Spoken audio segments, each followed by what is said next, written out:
کہ پھر وہ بہت ساری ضرورت کی چیزوں سے بھی غافل ہو جاتا ہے، کھانے پینے سے بھی غافل ہو جاتا ہے۔ آپ دیکھیے نا 5-6 سال 8 سال کا بچہ جب کھیلنے نکل گیا، فیلڈ میں گراؤنڈ میں پہنچ گیا، گیند کو اچھالتا ہے، بیٹ سے مارتا ہے یا اور کوئی کھیل میں مشغول ہوتا ہے، گھر پہ ماں باپ یا گارجین اس کو ڈھونڈتے رہتے ہیں، کہاں گیا، فون کرتے ہیں، بلاتے ہیں کہ آؤ کھانا کھا لو، کھانے کو بھی وہ بھول جاتا ہے۔ اس کھیل میں اسے لطف آنے لگتا ہے، مزہ آنے لگتا ہے، سرور حاصل ہوتا ہے۔ میرے بھائیوں، میں زندگی کی حقیقت کو بتا رہا ہوں بڑی جلدی سے مختصر طور پر، کہ بچہ جب پیدا ہوتا ہے تو کھیلتا ہے، اور جب بڑا ہو جاتا ہے تو کھیل میں اسے دلچسپی ہونے لگتی ہے، لطف سرور اور مزہ ملنے لگتا ہے۔ اعلموا انما الحیات الدنیا لعب و لہو و زینت، اور جب بڑا ہو جاتا ہے 12 سال 14 سال کا ہوتا ہے تو زیب و زینت اور نکھار کا، بننے سورنے کا، اپنے حسن کی زیبائش و آرائش کا اسے موقع ملتا ہے۔ ہاں، جب وہ نکلتا ہے، اپنے کپڑوں کو دیکھتا ہے، اپنے زلفوں کو سنوارتا ہے، آئینے کے سامنے کھڑا ہوتا ہے، ابھی اس کی زندگی کیا ہے، وہ کھیل سے آگے بڑھ کر کے پھر زیب و زینت کی دنیا میں آ جاتا ہے۔ ابھی اسے کیا پتا گھر میں کیا پریشانی ہے، گھر میں کون سی ضرورتیں ہیں، کچھ مطلب نہیں، اس کو اپنے حسن کو نکھارنے کا اور اپنے حسن کو دوسروں میں دکھانے کا اسے جنون ہوتا ہے۔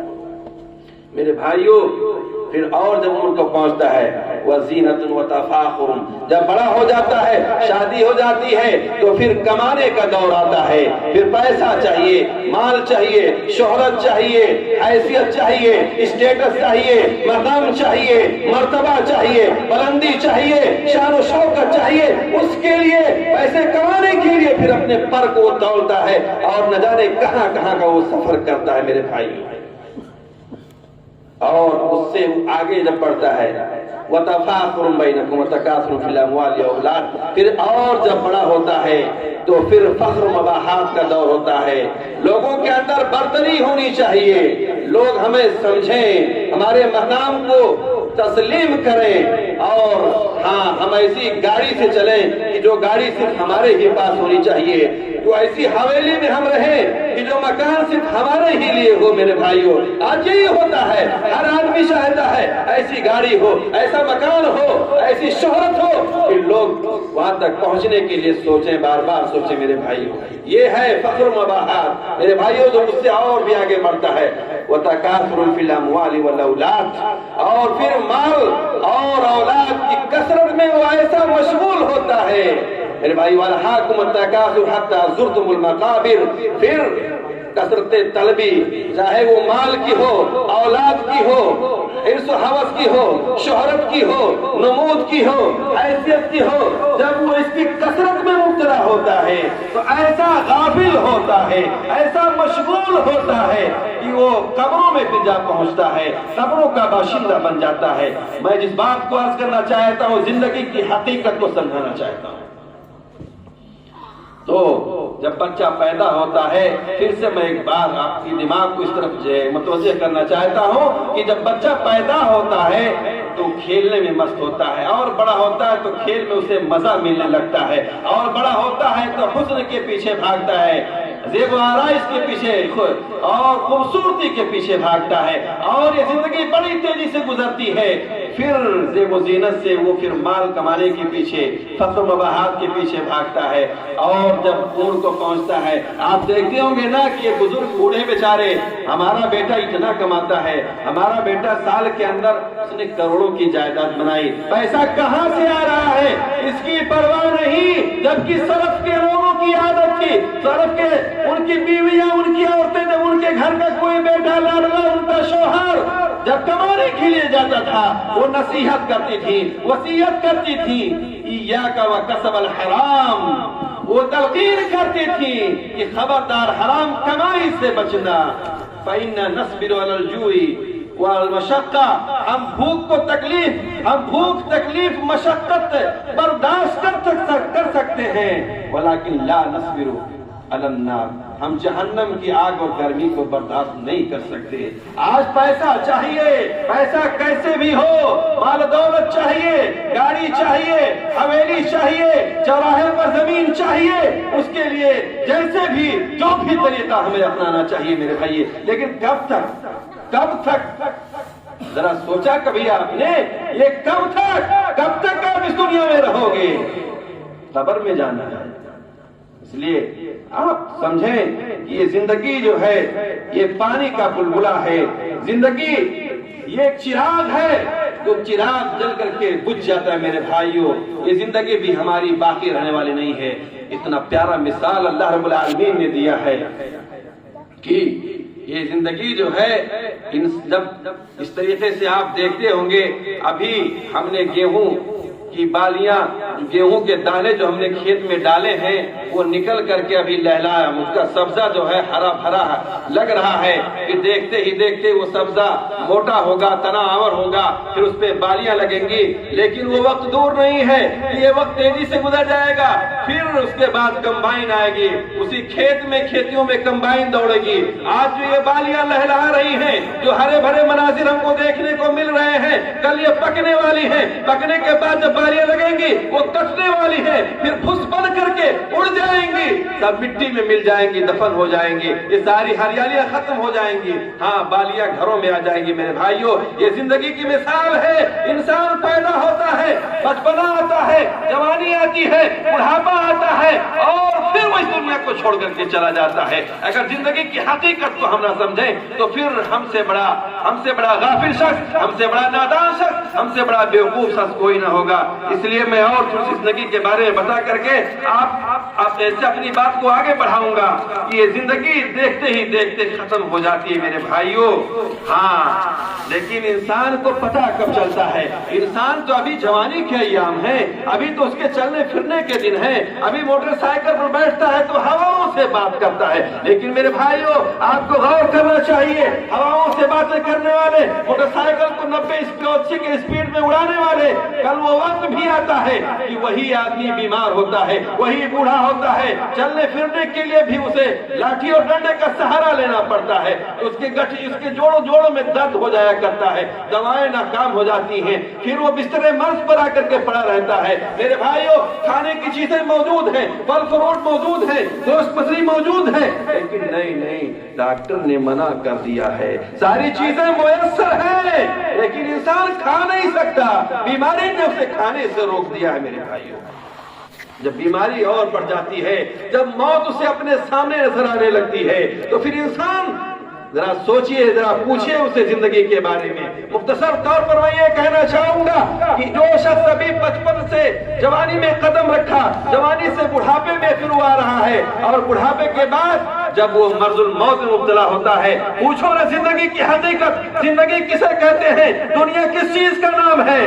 پھر جب وہ مجبور ہو جاتا ہے، جب وہ مفلوج ہو جاتا ہے، جب اس کی صحت جواب دے جاتی ہے، تو پھر ساری چیزیں دنیا میں جو اس نے کمایا، دنیا میں جو اس نے کیا، اللہ کی عبادت سے غافل رہا، نمازوں سے دور رہا، نیکی کے میدان سے پیچھے رہا، تو پھر وہاں بڑھاپے میں پھر وہ سارا منظر اس کے سامنے ریکارڈ ہو کر کے اس کو نظر آتا ہے. پھر اسے پچھتاوا ہوتا ہے، اسے حسرت ہوتی ہے، وہ شرمندہ ہوتا ہے اس بات پر اگر اس نے اپنی زندگی کا مقصد کو وما خلقت الجن والانس الا ليعبدون، زندگی کا مقصد جو ہے اللہ رب العالمین نے جن اور انسوں کو اپنی عبادت کے لیے پیدا کیا.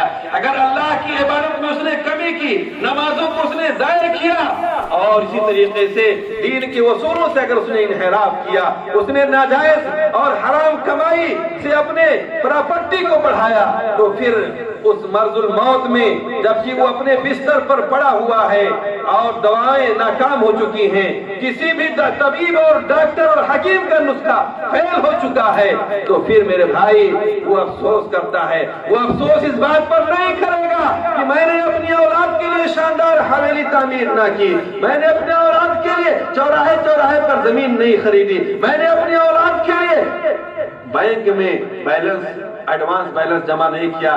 میرے بھائیوں، وہ پچھتائے گا، وہ شرمندہ ہوگا کہ میں تو اپنی زندگی سے دھوکہ کھا گیا، میں تو اپنی زندگی کے مقصد کو بھول گیا. اب میں اللہ رب العالمین کے پاس جانے والا ہوں، اب میں اللہ رب العالمین کو کیا جواب دوں گا. میرے بھائیوں، پھر وہ یہی سوچتا ہے اور یہی سوچ کر کے وہ پچھتاتا ہے. اس لیے میں آپ کو پیغام دینا چاہتا ہوں، ہم زندگی میں کچھ بھی کمائیں مگر پچھتاوا نہ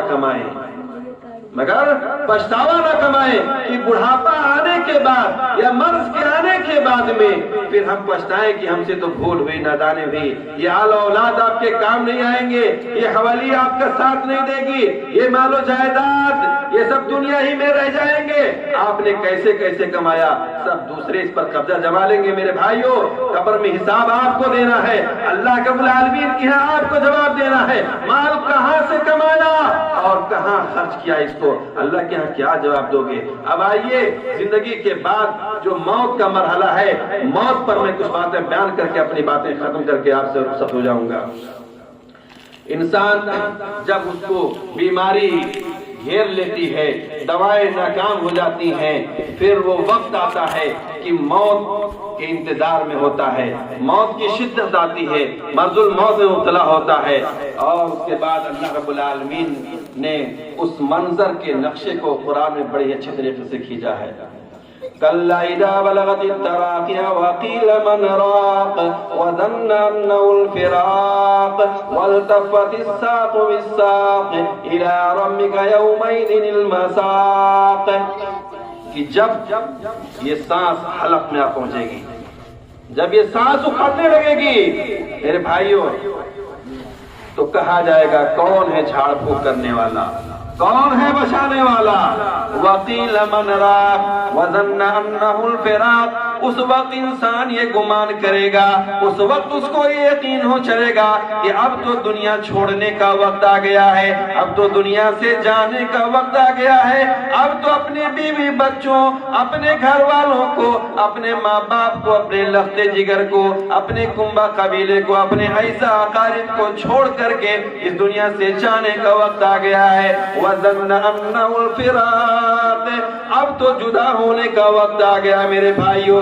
دیکھتے ہی دیکھتے انسان پر موت کی سکرات آتی ہے، یہ آنکھیں آسمان کی طرف اٹھ جاتی ہیں، یہ آنکھیں پتھرا جاتی ہیں، زبان گنگ ہو جاتی ہے، زبان میں بولنے کی سکت نہیں۔ پھر وہ مرحلہ سامنے آتا ہے کہ گھر والے، دوست اور عزیز و اقارب آپ کے پاس، اس مرنے والے کے پاس آتے ہیں، اس سے باتیں کرنا چاہتے ہیں، اس کے پڑوسی آتے ہیں، اس سے باتیں کرنا چاہتے ہیں، مگر اب زبان کے اندر طاقت نہیں کہ اپنے پڑوسیوں کو کچھ بتا سکے، اپنے گھر والوں سے کچھ کہہ سکے، یہ آنکھیں پتھرا جاتی ہیں، آسمان کی طرف نگاہیں اٹھنے لگتی ہیں میرے بھائیوں۔ پھر موت کی وہ گھڑی اتنی سخت ہوتی ہے کہ فاتح مصر عمر بن عاص رضی اللہ تعالیٰ عنہ کہا کرتے تھے موت کے بارے میں کہ لوگوں کو کیا ہو جاتا ہے کہ لوگ موت کی سختیاں بیان نہیں کرتے ہیں۔ جب ان کے مرنے کی باری آئی، جب موت کا وقت آیا تو لوگ ان کے پاس پہنچے کہ آپ تو لوگوں کو کہا کرتے تھے کہ لوگوں کو کیا ہو جاتا ہے، لوگ موت کی سختی کو، موت کی کیفیت کو بیان نہیں کرتے۔ عمر بن عاص رضی اللہ تعالیٰ عنہ کہتے ہیں میں ایسا محسوس کر رہا ہوں جیسے کہ آسمان زمین پر آ گیا ہو، اور میں زمین اور آسمان کے بیچ میں، چکی کے دو پارٹ کے بیچ میں جیسے پس رہا ہوں۔ یہ موت کی شدت، موت کی سختی میرے بھائیوں۔ اسی موت کے بارے میں جب ابو ہریرہ رضی اللہ تعالیٰ عنہ ان کے موت کی گھڑی آئی، رونے لگے، آپ رونے لگے تو لوگ کہتے ہیں ابو ہریرہ کیا بات ہے، دنیا سے جانے کے غم میں رو رہے ہو؟ ابو ہریرہ رضی اللہ عنہ کہتے ہیں نہیں نہیں، دنیا سے جانے کے غم میں نہیں رو رہا ہوں، لیکن رونا اس بات پر ہے۔ ان کی بیوی پوچھتی ہے کہ آپ تو صحابی رسول ہیں، آپ کس بات پر رو رہے ہیں؟ تو ابو ہریرہ رضی اللہ عنہ کہتے ہیں مجھے رونا اس بات پر آتا ہے کہ مرنے کے بعد کا جو سفر شروع ہونے والا ہے، اس کے لیے میرے پاس زیادہ سفر بہت کم ہے میرے بھائیوں۔ اور حضرت سلمی رحمت اللہ علیہ کے بارے میں آتا ہے کہ موت کے وقت یہ بھی رونا شروع کرتے ہیں۔ ان سے کہا جاتا ہے کہ آپ کیوں روتے ہیں؟ کہتے ہیں کہ رونا اس بات پر آتا ہے کہ موت میری گردن ہے، مرنے کے بعد قبر میرے انتظار میں ہے، اور پھر قبر کے بعد وہ میدان محشر، وہ پلسرات، یہ تمام مراحل آنے والے ہیں جو آخرت کے مراحل ہیں۔ نہ جانے کس مرحلے میں میرے ساتھ سختی ہو جائے، میری پکڑ ہو جائے اور میں اللہ کی پکڑ سے بچ نہ سکوں۔ میرے بھائیوں یہ زندگی ایک دن ختم ہونے والی ہے، موت کا جام ہم پینے والے ہیں۔ میرے بھائیوں یہ موت ہماری زندگی کا خاتمہ کر دے گی۔ جو بھی جس کو بھی زندگی ملی ہے موت اسے آنی ہے، یہ موت سے کبھی کوئی نہ بچ سکا ہے نہ بچ سکے گا۔ وَمَا جَعَلْنَا لِبَشَرٍ مِّن قَبْلِكَ الْخُلْدَ أَفَإِن مِّتَّ فَهُمُ الْخَالِدُونَ۔ اے نبی ہم نے آپ سے پہلے کسی کو ہمیشگی اور دوام نہیں دیا۔ وما جعلنا لبشر من قبلک الخلد، اے نبی پاک آپ سے پہلے ہم نے ہمیشہ ہمیش کی زندگی کسی کو نہیں دی۔ تو کیا جب آپ اس دنیا سے وفات پا جائیں گے، جب آپ اس دنیا سے انتقال کر جائیں گے، تو کیا یہ لوگ ہمیشہ دنیا میں رہنے والے ہیں؟ کل نفس ذائقۃ الموت، ہر نفس کو موت کا مزہ چکھنا ہے میرے بھائیو۔ الموت قدح کل نفس شاربہ والقبر باب کل نفس داخلہ۔ موت ایک ایسا جام ہے جسے ہر شخص کو پینا ہے، اور قبر ایک ایسا دروازہ ہے کہ جس میں ہر شخص کو داخل ہونا ہے۔ لو کان فی الدنیا بقاء لما مات خیر المرسلین محمد، اگر دنیا کے اندر کسی کو بقا اور دوام حاصل ہوتا تو خاتم الرسل محمد صلی اللہ علیہ وسلم اس دنیا سے تشریف نہ لے جاتے۔ میرے بھائیوں کتنے لوگ آئے ہمارے گھروں میں، کتنے لوگ ہوا کرتے تھے، ہمارے دادا کہاں گئے، ہماری دادی کہاں گئے، ہمارے گھر کے افراد کہاں گئے، ہمارے گھر کے بوڑھے بزرگ کہاں گئے؟ وہ بھی ہماری طریقے سے بچے تھے، جوان تھے، وہ بھی صحت مند تھے میرے بھائیوں، لیکن موت نے انہیں اس دنیا سے جدا کر دیا۔ آج وہ قبروں کے باشندے ہو گئے، تو پھر کیا ہم اس زندگی کو، یہ زندگی ہمیشہ ہمارے ساتھ رہنے والی ہے میرے بھائیوں؟ ہم کہاں کن خیالوں میں گم ہیں؟ ہمارے ہوش اور ہمارے ذہن و دماغ کیوں ہیں؟ آخر کیوں ہم اس دنیا کے خرافات میں، ہم اس دنیا کے رنگینیوں میں، ہم اس دنیا کی محبت و چاہت میں کیوں گرفتار ہیں؟ میرے بھائیوں یہ ساری چیزیں ہم کو نظر نہیں آتی ہیں کہ ہم روزانہ کسی کے مرنے کی خبریں سنتے ہیں اور ان کے جنازے میں شریک ہوتے ہیں، اپنے ہاتھوں سے انہیں مٹی دے کر کے وہاں سے واپس آتے ہیں۔ میرے بھائیوں آخر یہ موت، یہ جو سب سے بڑی نصیحت ہے، یہ موت اگر ہمارے سامنے رہے، اگر یہ تصور غالب رہے کہ ہمیں بھی ایک دن مر جانا ہے، اور یہ بھی میں آپ کو بتا دوں یہ موت آنی ہے، مگر یہ موت کہاں آئے گی؟ یہ زندگی ختم ہونی ہے، مگر اس کا خاتمہ کیسے ہوگا؟ یہ زندگی ہمیں کتنی خوشیاں دے گی، یہ زندگی کتنا رلائے گی ہمیں، کتنا تڑپائے گی، کتنا ستائے گی، کتنا ہنسائے گی میرے بھائیوں یہ نہیں معلوم۔ خاتمہ ہوگا تو کہاں ہوگا؟ دوستوں کے ساتھ کہا لگاتے ہوئے ہوگا، اسپتالوں میں کراتے ہوئے ہوگا، یا راستے میں روڈوں پر چلتے ہوئے ایکسیڈنٹ کی وجہ سے ہوگا، یا اپنے کھیتیوں اور باغوں کا مشاہدہ کرتے ہوئے ہوگا۔ میرے بھائیوں کسی کو علم نہیں، کوئی آدمی صبح کو اپنے گھر سے نکلتا ہے، شام کو وہ نہیں، اس کی لاش اس کے گھر پہنچتی۔ میرے بھائیوں کتنے واقعات آپ نے ایسے سنے، آپ نے دیکھے، اپنے قرب و جوار میں بھی آپ نے لوگوں کو دیکھا۔ تو پھر مرنے کے لیے ہم تیار ہو جائیں۔ جب موت آنی ہی ہے، موت سے تو ہم بچ نہیں سکتے، لیکن اتنا ضرور ہے کہ موت کے لیے ہم تیاری کر سکتے ہیں، تاکہ مرنے کے بعد کا جو مرحلہ ہے وہ ہمارے لیے آسان ہو جائے۔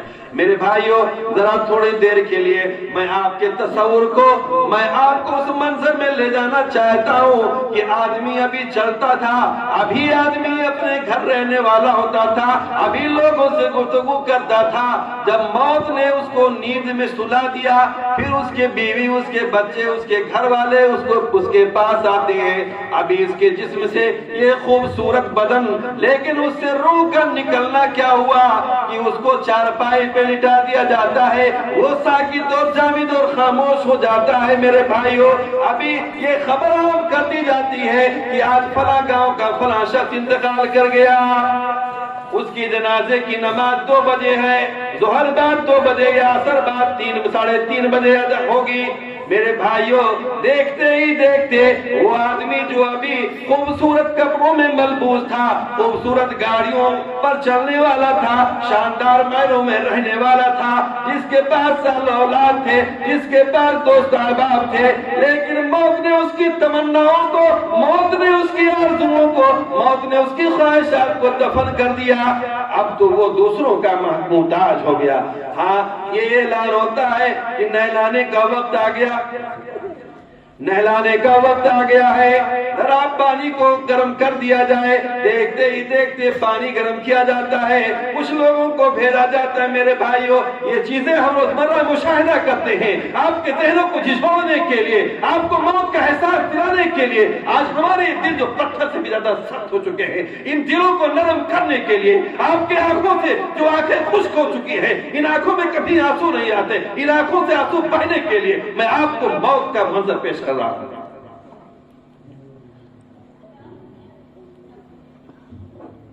میرے بھائی ہوتا کیا ہے، پانی گرم کیا جاتا ہے، بازار سے کفن کا کپڑا لایا جاتا ہے۔ اب ابھی جو قیمتی کپڑوں میں ملبوس تھا وہ کپڑے نکالنے کے لیے بھی لوگ روادار نہیں ہوتے ہیں، قینچی منگائی جاتی ہے، کاٹ دیا جائے اس کے کپڑوں کو، اس کے کپڑوں کو اس کے جسم سے ہٹا دیا جائے۔ میرے بھائیوں ذرا اس کو نہلاؤ۔ اور کوئی کہنے والا کہتا ہے کہاں گیا اس کا بیٹا، کہاں گیا اس کا لاڈلا، کہاں گیا اس کا لخت جگر، کہاں گیا اس کا نور نظر، اس کے بیٹوں کو بلاؤ، ذرا ایک بار تو اپنے باپ کا دیدار کر لے، یہ اس کا باپ ابھی دنیا سے جانے والا ہے۔ میرے بھائیوں اب اس کو نہلایا جاتا ہے، نہلانے کے بعد اس کو کفن کے کپڑے میں لپیٹا جاتا ہے۔ میرے بھائیوں وہ کفن کا کپڑا کہتا ہے آج تم دوسروں کو کفن کے کپڑے میں لپیٹ رہے ہو، وہ دن، اس دن کی تیاری کر لو۔ آپ کیوں بول رہے ہو کہ ایک دن آنے والا ہے، کل کا وہ دن ہوگا، اس چارپائی پر تمہیں نہلایا جائے گا، کفن کے کپڑے میں تمہیں لپیٹا جائے گا۔ آج تم دوسرے کو غسل دے رہے ہو، دوسروں کو کفن کے کپڑے میں لپیٹ رہے ہو، کل تمہیں اس کفن کے کپڑے میں لپیٹا جائے گا۔ پھر دیکھتے ہی دیکھتے وہ گھڑی آتی ہے کہ لوگ اکٹھا ہوتے ہیں اس چارپائی کو، اس میت کو، ابھی تو بڑا نام والا تھا، ابھی تو بڑا شہرہ والا تھا، بڑا تندرہ والا تھا۔ میرے بھائیوں سیاست میں، اسی طریقے سے مال و دولت میں، شہرت میں بہت ہی نام والا تھا، لیکن اس کا نام ختم ہو گیا۔ یہ جنازہ جا رہا ہے، یہ میت کو لے کے لوگ جا رہے ہیں، اعلان ہوتا ہے کہ میت کو لے کے قبرستان کی طرف جایا جا رہا ہے، لوگوں چلو اس کے جنازے کی نماز کے لیے، اس کا وقت ہو گیا۔ میرے بھائیوں کاندھا لگاتے ہیں، چارپائی کو اٹھاتے ہیں، دیکھتے ہی دیکھتے اس میت کو، اس لاش کو قبرستان تک پہنچایا جاتا ہے۔ میرے بھائیوں اور پھر ہوتا کیا ہے کہ صفیں درست کی جاتی ہیں، جنازے کے لیے تیاری ہوتی ہے۔ ہاں میں اس بات موقع سے یہ بھی کہنا چاہوں گا کہ مسجدوں کے اندر ہم دیکھتے ہیں نمازوں کے لیے نمازی غائب ہوتے ہیں، اذان ہوتی ہے حی علی الصلاح حی علی الفلاح، مؤذن دن میں 5 بار پکارتا ہے آؤ نماز کی طرف، آؤ کامیابی کی طرف۔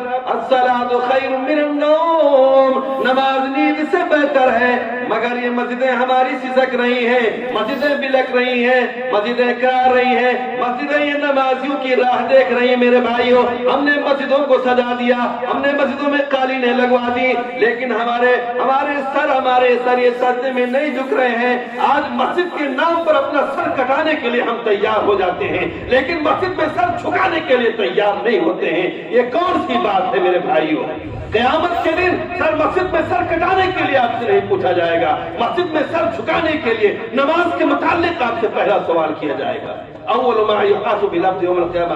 خیر میرا موضوع دوسرا ہے، اس طرف نہیں جانا چاہتا۔ میں یہ کہنا چاہتا ہوں کہ جو لوگ نماز نہیں پڑھتے ہیں، جنازے کی نماز میں ان کی تعداد دیکھیے، جن کو نماز پڑھنا نہیں آتا، جنازے کی دعائیں نہیں یاد آتی ہیں، اور اپنے آپ کو مسلمان کہتے ہیں۔ میرے بھائیوں ہم نماز نہیں پڑھتے، فرض نماز جو کسی بھی حالت میں معاف نہیں ہے۔ آدمی بیمار ہے، کھڑا نہیں ہو سکتا، بیٹھ کے نماز پڑھنی ہے، بیٹھ کے نہیں پڑھ سکتا، اس کو سو کر کے پڑھنی ہے، وضو بنا کے نماز نہیں پڑھ سکتا، تیمم سے نماز پڑھنی ہے، لیکن نماز معاف نہیں ہے۔ میرے بھائیوں یہ مسجد ہماری ویران سنسان خالی، لیکن جنازے میں لوگوں کی دھوم، ہاں ارے کیسے رہے، ارے کیا کہیں گے، وہ جنازے میں بھی لوگ نہیں آئے،